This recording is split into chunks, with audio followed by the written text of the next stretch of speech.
Well, let's begin at the beginning. I'm weird.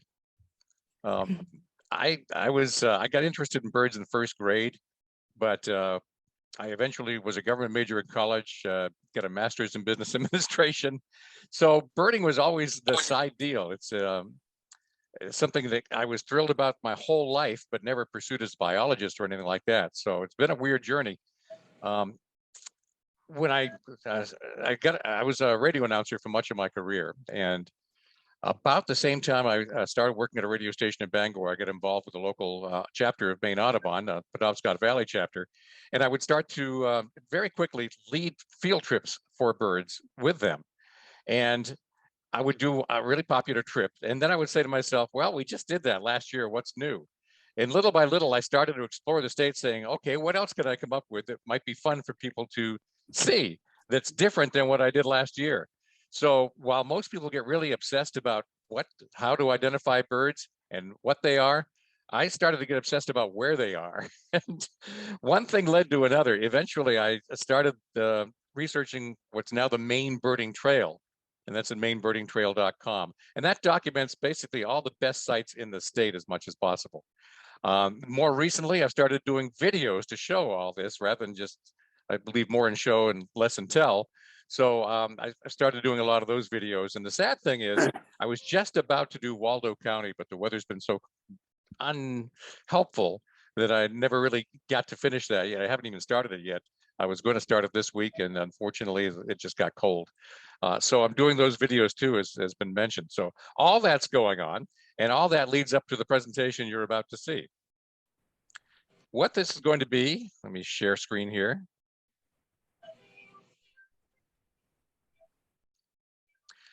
So I will be talking about Sears Island when we get to it, but we're going to work our way up the coast, and we'll talk about what the birds are that are out there. And so essentially, this is an inventory of what we're talking about, because all of these birds that you're about to meet, if you don't know them already, you may get to know them now that they're being presented to you. So we'll start with the common eiders, and this is like the bread and butter of sea ducks. It's the largest duck in North America. It's all up and down the coast. You can get it just about anywhere. So anytime you're birding the ocean shore, you're likely to see common eiders. Now, I said that I was doing video, so you will get snippets of some of these birds as you meet them, just so you get a little bit of live action.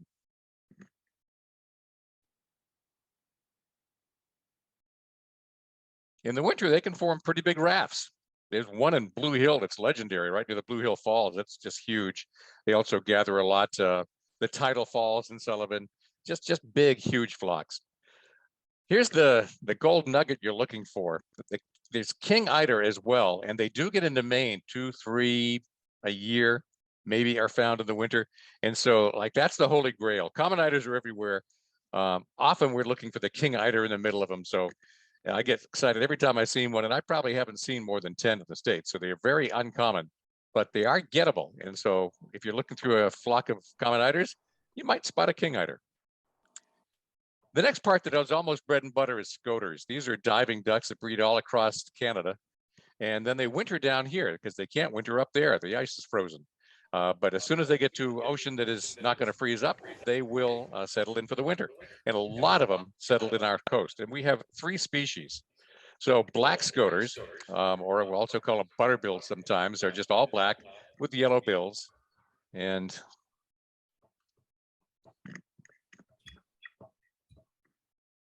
they have a tendency to really group up. They have a tendency to group up a lot. So you'll see flocks of 60, 70, 80 sometimes, and they all have a tendency to dive at once. So even at a distance, you can see what they are. The next one is surf scoter. There's a lot of these along the coast too. And I would say probably off Sears Island, this is maybe the most common scoter you're going to see there. At least it's the most common scoter I see there. We also call them skunk heads because they have that white cap in the back and the forehead. So you'll get that nickname for them now and then. So surf scoter is another one that's pretty easy to see just about everywhere you go along the coast. Last one is white winged scoter. It's actually a little bit bigger than the other two. And I will tend to get those. I seem to find them more in southern Maine than I do northern Maine, but they're certainly in the area too. and they're right in the area of Sears Island. And I get them on Stonington off Isle of Ho quite a bit. I would say there's quite a few there. But they have that teardrop around the eye that makes the eye look huge from a distance, and that white wing shows up. So those are your scoters. Then there are grebes. There's a lot of grebes in the world. They are diving birds. The two that show up at our coast, these are both breed in Canada. They don't breed in Maine, but they come down in the winter along with the scoters and a lot of other ducks that you're meeting now. And the bigger one of the two with the longer bill is the red neck grebe. The red on the neck is really faded out in the winter, and it's at the back of the neck, not the front. But you can still see the smudge of what it is, and it's a red neck grebe. And they will raft up. Sometimes I've had rafts off Reed State Park numbering 80 or more. I think this one was up off.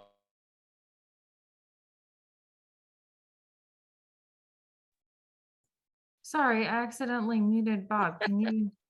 You're back. Awesome. Yes, I'm back. Sorry about that. That's quite all right.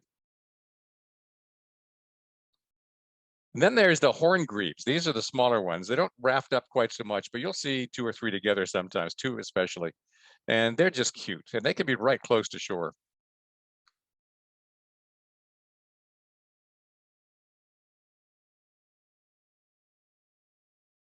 And for those who do bird Sears Island, they're going to be there. They're in the area there somewhere. They're pretty common along the coast, and evenly spread, I would say, up and down the coast all the way. And this was a horn grebe on the left and a red-breasted merganser on the right. That one's worth doing again. They were just floating together. I think this was off Bitterford Pool. So let's do those mergansers. And there are 3 of them in Maine. And the one we just saw is the red-breasted merganser. It's the one that really likes salt. They probably breed in Maine. They certainly start breeding not much over the Canada border. I see them with babies on Grand Manan. I see them in the summer around Quoddy Head State Park and down in Lubec. So maybe they breed here, but they're pretty close to the area. And we get a lot of them along the coast. And they like the shallower water, and they'll come into the fast-moving waters. And they're really getting frisky right now, too. They are chasing each other around like crazy. And they have this habit of tilting their head back up and probably making some kind of noise that the ladies love. But they've been doing that a lot. And it's only early January. So they're getting into it pretty early this season. Then there's hooded merganser, which is usually a puddle type of marsh merganser. But I have seen them in salt water before. Some of the saltwater marshes in the winter that aren't frozen up. I will see them in winter, and they will be there. So I keep my eye out for opportunities to see hooded mergansers because it's like one of my favorite waterfowl. And then the common mergansers, for the most part, tend to be freshwater. They're a little bit bigger. The moment the ice goes out at any of the rivers, they're there. There are huge numbers in the Kennebec River going past Augusta, and just as soon as the ice breaks up, and then they scatter all over Maine's lakes and rivers and breed like crazy. So we have a lot of common mergansers, but for the most part, they tend to be in salt water or brackish water. So those are our 3 mergansers.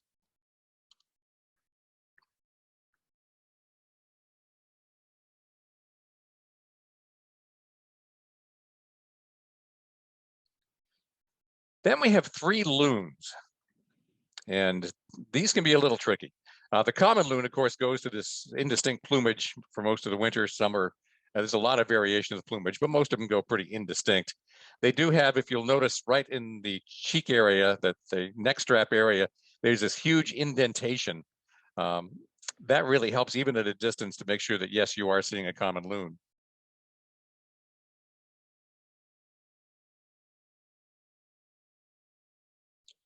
That's opposed to this guy, a red-throated loon. We get a lot of these in Maine. I would say maybe 1 out of every 10 loons you see in the ocean might be one of these guys. They like really shallow water, I'd say more than the common loons, and they can come in right close. This one was in a little tidal stream right next to a road. Surprised the daylights out of me that it was that close, and it was just really shallow water. And I get them along the beaches in Maine in very shallow water. It's a red-throated loon, and the red is gone in winter. smaller and snakier and has a tendency to tilt its bill up a lot, so it's easy to see at the distance. This one is here sporadically. It's a Pacific loon, and there aren't many. They are seen 1 or 2 or 3, maybe a winter. There's one off Cliff House in York right now. And I've seen them in that place, I think 3 times in the past. So for whatever reason, Pacific loon likes to pop up in that vicinity. I don't see many of these at all. I've probably seen 4 or 5 in the state altogether, but they do get here. And so I'm always looking for them. They look a lot like the red-throated loons, but they have a tendency to hold their bill much lower, and they don't really have the same posture. So I look for that. Long-tailed ducks, they're everywhere. You've probably seen them. Hopefully, if you haven't tried recently, you should try again soon, because these are just wicked cute. They have that owl, owlet, owlet call that you can hear a lot, and I hear that off the Searsport Harbor regularly. Hear that off Sears Island. They like to gather in that area. And it's just a really cute duck.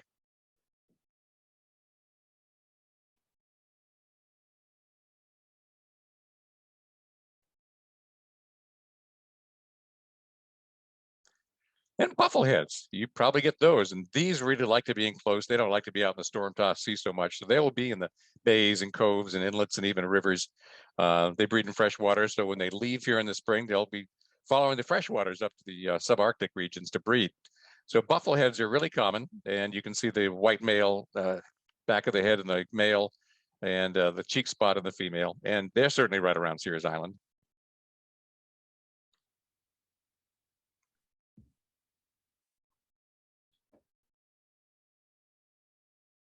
This meeting is being recorded. Golden eyes are around. You might see these as well right off Sears Island. Common golden eyes almost exclusively.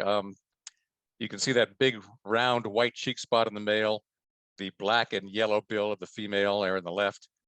So those common golden eyes can't be in Maine's freshwater when it's frozen, so a lot of them will come over to the ocean, and they will be in the bays and rivers and even the ocean. In fact, this was off, I think, Roque Bluff State Park. Just a huge raft of them just swimming right by the shore.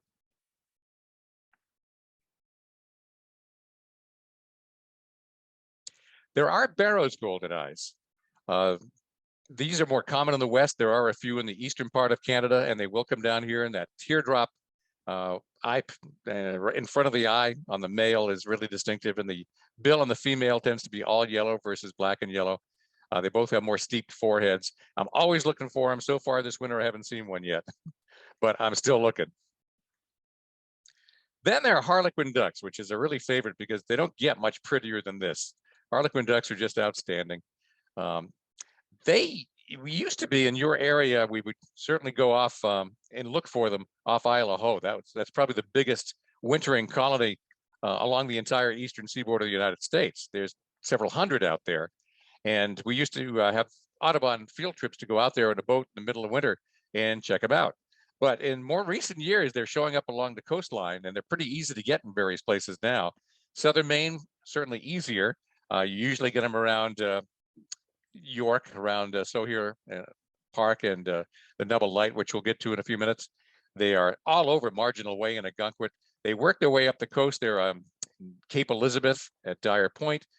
They get off Acadia National Park on Schoodic Point, and there's a whole cluster of them up just north of that too in Prospect Harbor area.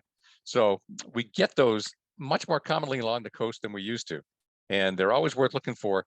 In fact, there is one, for whatever reason, there's one in Belfast Harbor. It's been on the last 2 Christmas bird counts. It's there again this year. It's been seen sporadically off and on the last few days. They like really storm-tossed water. They like to be feeding the shoreline where no one else will go along the rocks and the pounding surf. I don't know why this one is in Belfast Harbor. It's not where they usually like to be, but that's where he is. They start getting into their mating friskiness pretty early too.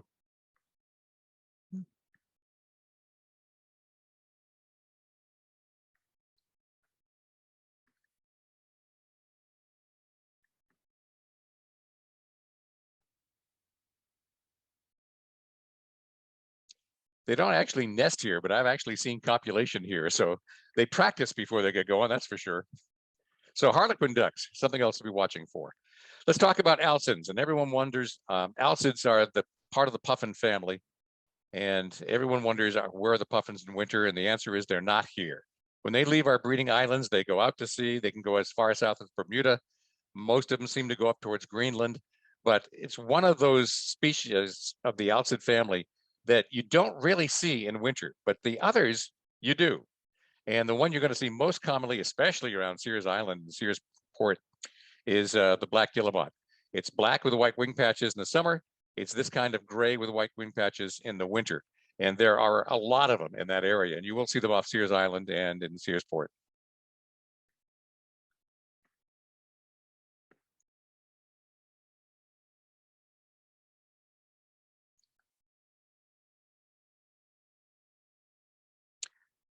And I don't know if you can see all that, but that's a razorbill. They go into this winter plumage.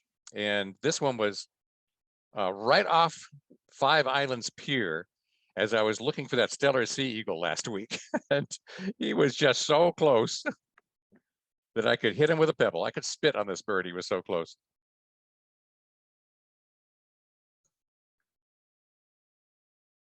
So a lot of the razorbills do stick around in the winter, and you can see them close to shore sometimes. The other one that's a lot more difficult is a thick-billed murre. These, I think, the closest nesting place is in Witless Bay in Newfoundland, but they will come down in the winter and they will show up off the shore, especially in the Hancock-Waldo County area. That's where I've seen most of them. I've seen them off in Cape Elizabeth and off Cliff House and Agunquit too, but they do get here and they can be close to shore, and it's something to be looking for. This is one I shot off Schoodic Point a few years ago, I think. So thick-billed murre, it's another one of the members of the puffin family.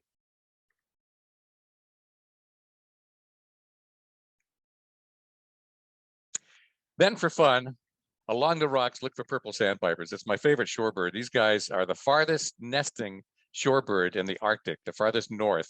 A lot of them. I read once that half of the population in the world comes down to Maine in the winter. It's a bird that's declining. A lot of the shorebirds are, but we still have quite a lot of them along the coast. And they are just, because they're so far north, they don't really know people. They don't really know fear. So they're pretty tame, and you can get relatively close to them without bothering them at all.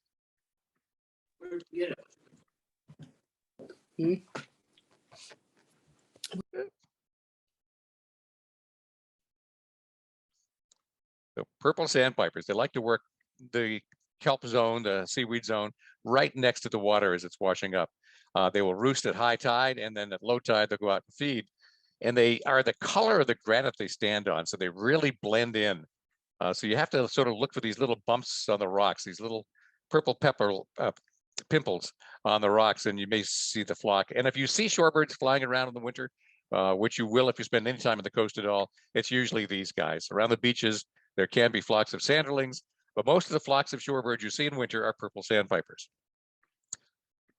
Let's just talk a little bit about the snowy owl, which can be found along the coast. They are more common, I think, along the coast than I see them inland. They like to show up in farm fields and around airports inland, but for the most part, the snowy owls are mostly seen along the coast, and they are seen in Waldo County. They're seen in Hancock County. Sometimes in past winters, they've been up at the airport in Bar Harbor. So snowy owls are out there.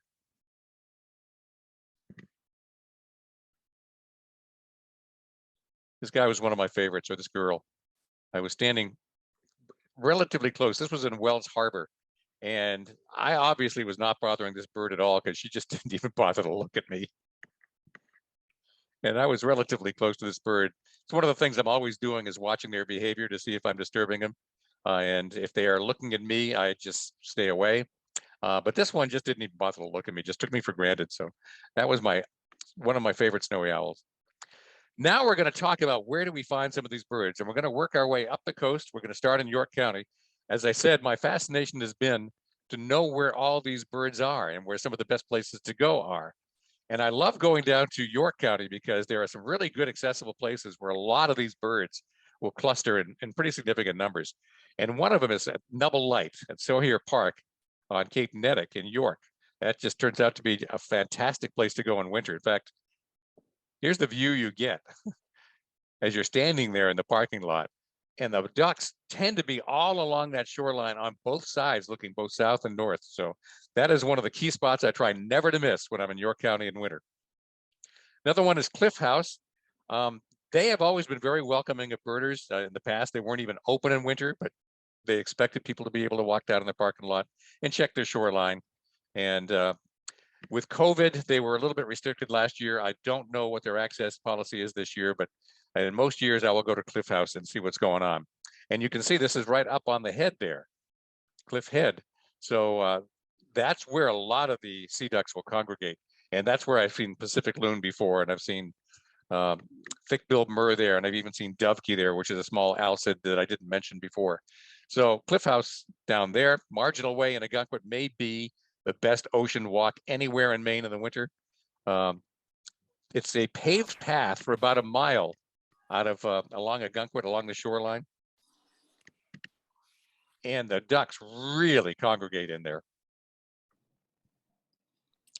This is kind of what you're looking at. You're walking along the path and there's all that water out there and the ducks are all over it.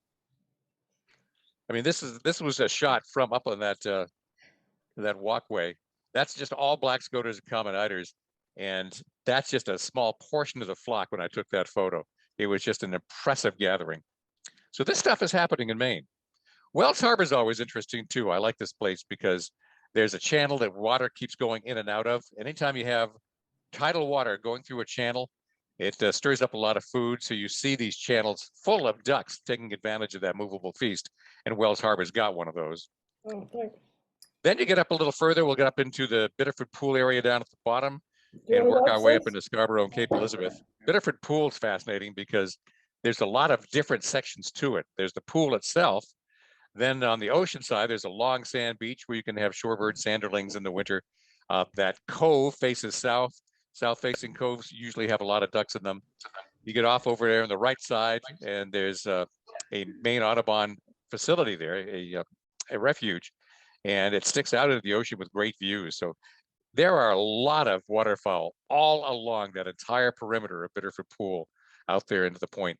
So that's always a key hotspot to go to. Just it. Then Pine Point. This is another one of those places where I will try never to miss it in winter, and I've been several times already this year. All of Scarborough Marsh, which is our Maine's biggest estuary, flows out of this channel and past Pine Point and out into the ocean.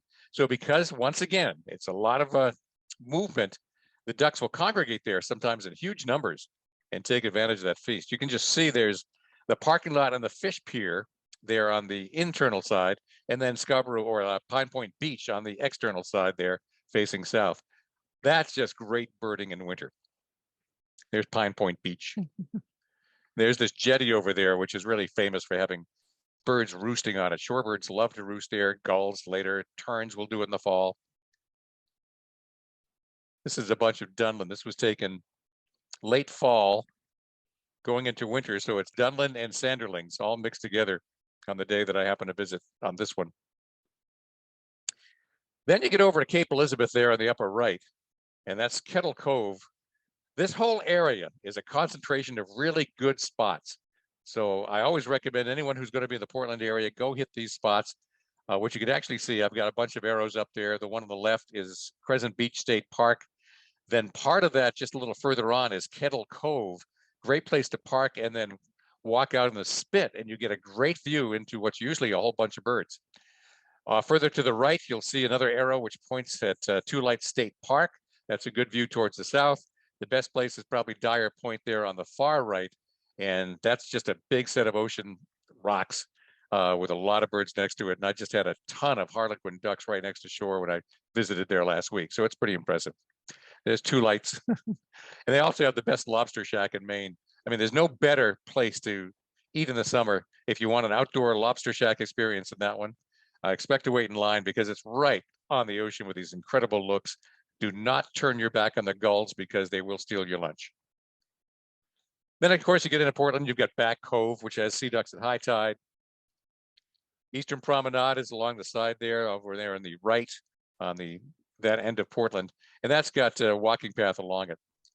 You get up a little further towards South Freeport. There's a South Freeport Landing and Winslow Park, both look into The Harrisicot River area, that gets pretty productive. It usually has been one of the places to look for the golden eyes, the Barrows golden eyes. That's been one of those places where it has been fairly dependable. And so I usually stop there when I'm in that neighborhood. Just this is where all the action has been lately on that Stellar Seagull over at Reed State Park and Popham Beach State Park. These are you go to Bath and you go south to get to Popham Beach State Park, or you go southeast to get over to Reed State Park down that peninsula. And both beaches are just, even though they're very close to each other, they're very different beaches. It's very shallow with the Kennebec River emptying out right there and depositing all that sand and silt. So Popham Beach State Park just has this enormous beaches, whereas Reed State Park slopes into the ocean very quickly, so that at any tide, it gets deep very fast offshore, and the ducks tend to be very close to the beach. So I try to get to Reed State Park at least once every winter, and this year just happened to coincide with our celebrity sea eagle. So I managed to get down there a week or so ago. And there's the view from Griffith Head at the north end of the beach. That's just a spectacular place to stand, look at the surrounding areas, and watch all the wildlife that is right off there. It's just a spectacular place. So Reed State Park. Now we're getting closer and closer to Belfast. We're in Rockland now. Some of the best places to go include Owl's Head Lighthouse over there in the lower right. The harbor itself can have interesting gulls and waterfowl in it. And you get up to the breakwater. This almost always has purple sandpipers in the winter, and there have been some interesting sightings of grebes in particular off here. I remember it was about 15 years ago, there was a Clark's grebe, which is exclusively a western grebe, almost never seen on the East Coast, and there was one there. So this is always one of those fun places you can go in the Rockland area in winter. Oops, sorry. Owl's Head State Park, I think I mentioned. Finally, we're getting a little closer to home, Belfast Harbor. A lot of people probably know Seth Benz. He's relatively well known as the bird guide in the Waldo County area, lives in Belfast. He's the naturalist up there at Schoodic Institute right now in Schoodic Point. And he leads the Christmas bird count and all that stuff in the area. And so I asked him again today, are there any spots I'm missing when I recommend to people bird Waldo County? And I mentioned Belfast Harbor for sure. Sears Island, Fort Point State Park, those are some of the best. And Sears Island, not only is it considered to be one of the best, it's actually documented. I'm going to throw in this photo because I don't have many good ones. I took this like 18 years ago when we were there in the fall. But Sears Island is spectacular for a number of different reasons, and I'll start with this reason. eBird is probably familiar to a lot of folks. It's an online database run by the Cornell Lab of Ornithology. And it's where citizen scientists and birders can just enter all the sightings they have. And it keeps track of everything for you. It even keeps track of your life list and when you saw them and what. It says that in Waldo County, the top ranked hotspot, the one with the most birds ever seen, according to eBird, is Sears Island. So it's just that important. And there's a number of reasons for that. And I'll point to them. In the winter, which is what we're concerned about right now, a lot of those sea ducks like to get in there where it's fairly protected. A lot of these birds don't really want to be storm tossed. They can handle it, but they don't like it. And so they will get in the coves and bays, and that's what you've got next to Sears Island on both sides. I'm even pointing on the right side, that arrow points to that community over on the other shore there, which has access to look into the same stretch of water. So I'll go over there sometime when I'm doing that peninsula. But right there at the causeway is like one of the hottest spots. In fall migration, there's a migration correction that happens on many mornings. And I think this happens in the spring too. Birds that are migrating overnight will land on Sears Island, realize that, whoops, we're on an island. We really want to be in the mainland. And they will course correct and cross over first thing in the morning. And you can see huge waves of nocturnal migrants that do a course correction in the morning and get back over to the mainland, and they just wash over you. And Sears Island has become one of those famous hotspots for doing that.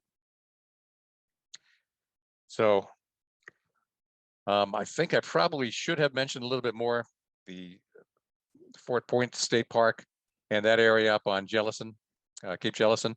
That has a couple of spots to look into the ocean. I mentioned in the retirement community over there on the left, but the park itself can be really interesting.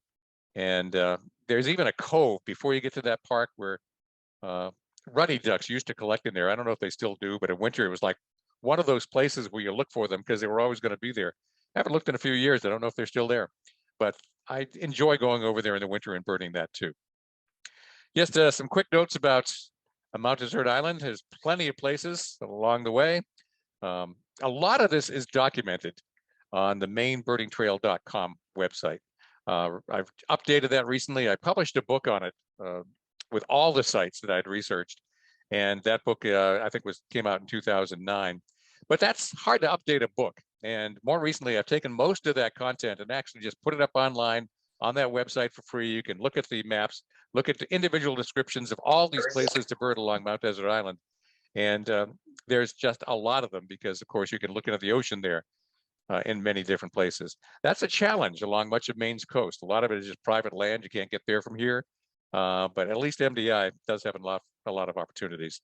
So you get out of the island, even Thompson Island as you enter is good. Howell's Cove before you get to Bar Harbor is good. Then all these places along the most famous stretch of the road going the loop road, that's plowed in the winter, so you can actually get there until you get to Otter Point, in which case the plowing stops. But there's usually a lot of common-iders, a lot of grebes in there, black scoters in particularly, and some surf scoters. And then you get to the quiet side of the island, Seal Harbor, Northeast Harbor, Southwest Harbor. They're all good harbors. Once again, a lot of these sea ducks will get in there where it's a little bit protected from the elements. And so it's good places to bird. And there's some of the rest of them. I think maybe my favorite section on MDI is over in Manset on Seawall that looks southwest, southeast into the ocean. There just tends to be a big concentration of grebes and scoters in there. And also great cormorants tend to be fairly common in there. In the picnic area, usually has some roosting gulls, and you can pick out some rare ones occasionally. Bass Harbor Head Lighthouse is another place to go look. And even Bass Harbor itself, another one of those secluded places that is sheltered from the storms, will tend to have a lot of these sea ducks in them. So those are really active spots. The whole island is going to be like that. And this, once again, is from Seawall and Manset. There's very few places along the eastern seaboard of North America that can top this because the activity along there is pretty good and the views are spectacular. And of course, you've got, I think this is the 4th most photographed lighthouse in Maine, Bass Harbor Headlight. Over at Schoodic Point, one of my favorite places to bird because it's closer to home than some of the others. But I've just recently did a video on this too, on Fraser Point is the first place you get. The loop road is good all along the way. Schoodic Point is spectacular. Airy Cove is sheltered once again, so the ducks will congregate in there. You get over to Blueberry Hill, and because that's also somewhat sheltered, it tends to be a lot of birds in that area. And you get down into the right-hand side, towards the upper side of the screen on the right. I always call that Grebe Corner because I see more redneck and horned grebes in that cove than anywhere else in Maine. And they will linger a long time, so you can actually watch them change into breeding plumage as May approaches. And it gets pretty exciting in there. I just love that spot. So Schoodic Point's available to you, and it's available in winter. It's one of the field trips I led a few years ago for Maine Audubon. Once again, purple sandpipers are all over that area, so keep your eyes open, especially if you see a flying flock. You just follow them to the ground and see where they go. And the views, of course, just cannot be beat from Schoodic Point.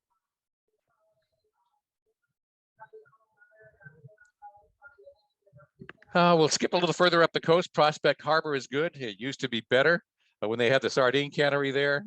That's where you would tend to see some of those rare white-winged gulls that you don't see very often in Maine. Glaucus and Iceland gulls used to congregate in there when they had open dumps of seafood available to the gulls.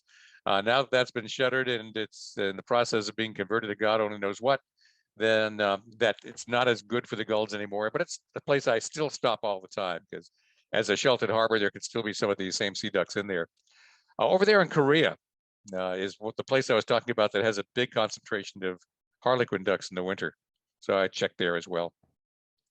Another place I like to get up to is Petit Manan. This is one of my favorite places to go for spruce grouse, if anyone is in love with boreal birds too.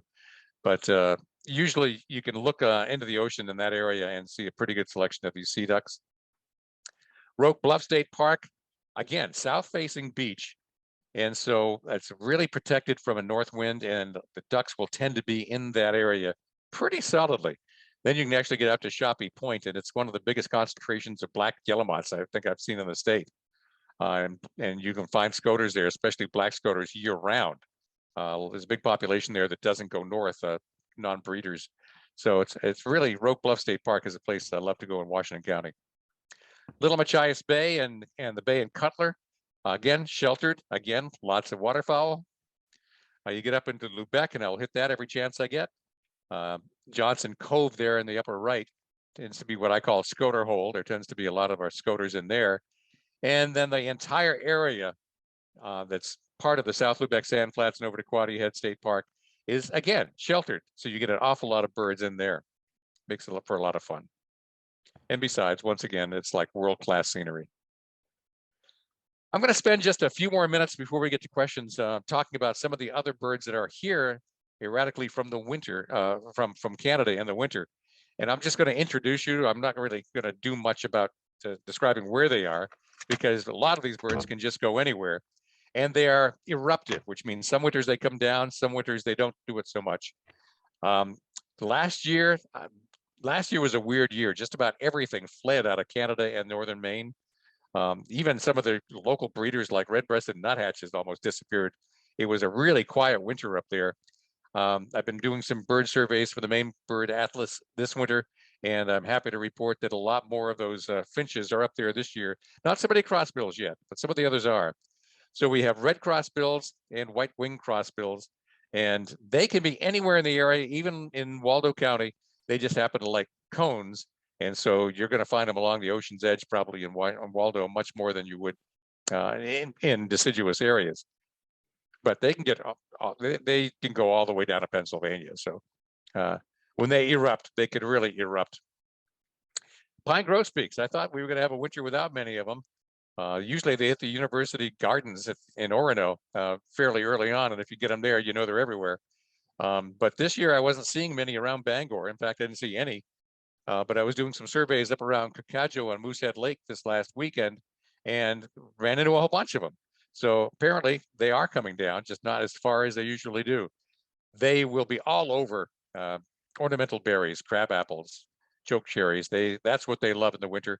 And so you'll find them in shopping malls gorging on that stuff. Purple finch, last year, they just really fled. But this winter I am finding some in Maine, so at least they stuck around, or some of them did. House finches, if you're in a more suburban area or an urban area, that's the house finch, the finch you would likely to see. They winter over. Pine siskins, they breed in Maine. They breed more in Canada. They just completely left Maine last year. I was visit to a Santee National Wildlife Refuge in South Carolina and found a huge flock of these down there. That's how far they fled. But this winter, I think there's a little more promise that some of them stuck around. American goldfinch there on the left. I think that's a siskin on the right. Not sure. But they stick around some winters they don't. This winter, I think some have left, but some have stayed. I thought these guys were not going to show up this year, but then I got clouds of them up north of Moosehead this last weekend. I think a total 70 in just 1 2-mile walk. And one of those flocks was at least 45. And so I started to just hear them everywhere up there. So I think that bodes well for being able to see them down here, because they will continue to come down if they are erupting. And I think you should keep your eyes out for them in the area. This was at my bird feeder a few years ago. Just blew me away how many crowded in. This went on for many minutes. I just shortened this tape, just so you could watch the feeding frenzy when a flock of over 100 common redpolls will come in.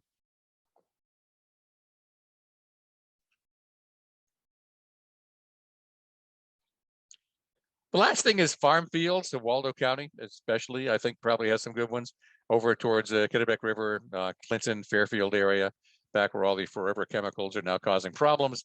Those farm fields tend to be pretty productive. So you do get snow buntings and blueberry barrens, farm fields along the shoreline. They're there. Sometimes you will see a mix of horned larks in with them. Might even see an unusual Lapland longspur down from the north that's in with them. So those birds can be winter birds too. And if you see a flock of birds over some of our fields and blueberry barrens, take a look and see if there are snow buntings in some of these guys. Northern shrike, our predatory songbird. There's some of those around, and they are certainly in your area. Rough-legged hawk is another bird that breeds in Canada, and a few of them come down, and most of them probably seen along the coast where there are the open plains and marshes and beaches. So rough-legged hawk is a possibility. Short-eared owl is a remote possibility. They like to be over some of the frozen marshes. And then the really rare ones, they don't show up in Maine every year, but when they do, they will cause quite a stir. Northern hawk owl being one of them. And the great gray owl is another one that will show up in Maine every 3 or 4 years. One will show up. The nice thing is for those rare ones, great gray and northern hawk owl, when they show up somewhere, they're likely to stay there for 1, 2, even 3 weeks, and people will get an opportunity to see them if they know where they are. So those are some of the winter birds that could entertain you as well. And with that, I will stop screen sharing and we can talk questions.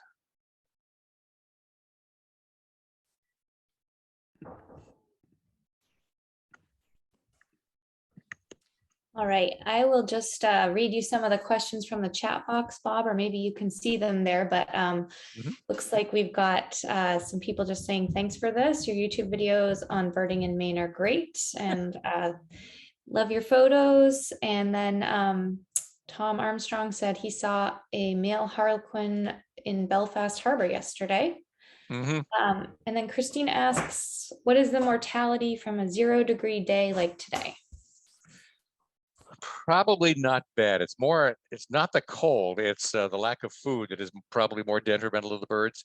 Because, well, first of all, a lot of these birds are down from Canada, and some of these are breeders in the Arctic. So cold is not a stranger to them. And they have some really fascinating insulation with those feathers. And they have strategies for staying warm as possible. And all these birds have different strategies. It'd be a lengthy discussion to talk about what their strategies are.